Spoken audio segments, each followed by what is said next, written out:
राम राम द्राक्ष बागायदार.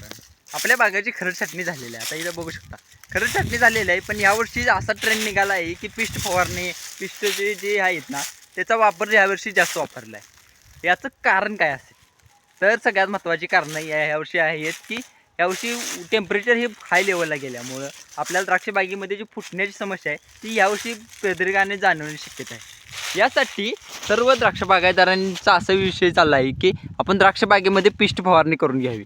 याचा पिस्ट फवारणी केल्यानंतर बाग एकसारखी फुटण्यासाठी थोडीशी मदत होते. कारण काय की त्यामध्ये प्लांट ग्रोथ रेग्युलेटर्स आहेत. आता पेस्ट म्हणजे हायड्रोजन सायनामाइड म्हणतात. हायड्रोजन सायनामाइड याचं नाव आहे का वेगवेगळ्या ठिकाणी वेगवेगळ्या पद्धतीने नावं घेतली जातात. त्यानुसार वापर करा. आता तुम्ही म्हणणार याचं प्रमाण किती असेल तर लिटरला 25 ते 30 मिलीच्या आसपास आपल्या काळीच्या झाडाच्या ह्याच्यानुसार वापर केला तरी चालतो. काय अडचण नाही. फवारणीसाठी याचा वापर केल्यानंतर बऱ्यापैकी चांगल्यापैकी फरक जाणवतो. कारण की हे पीजीआर ग्रोथ रेग्युलेटर असल्यामुळे.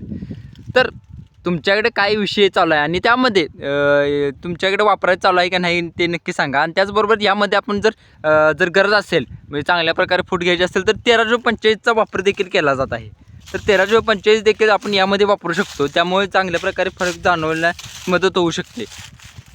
तर तुमचं काय मत आहे याबाबतीत नक्कीच सांगा. आणि आपल्या ही व्हिडिओ सेव्ह करून ठेवा जेणेकरून जर तुम्हाला पुढं माहिती घ्यायची असेल तर नक्कीच याचा फायदा होईल. तर धन्यवाद.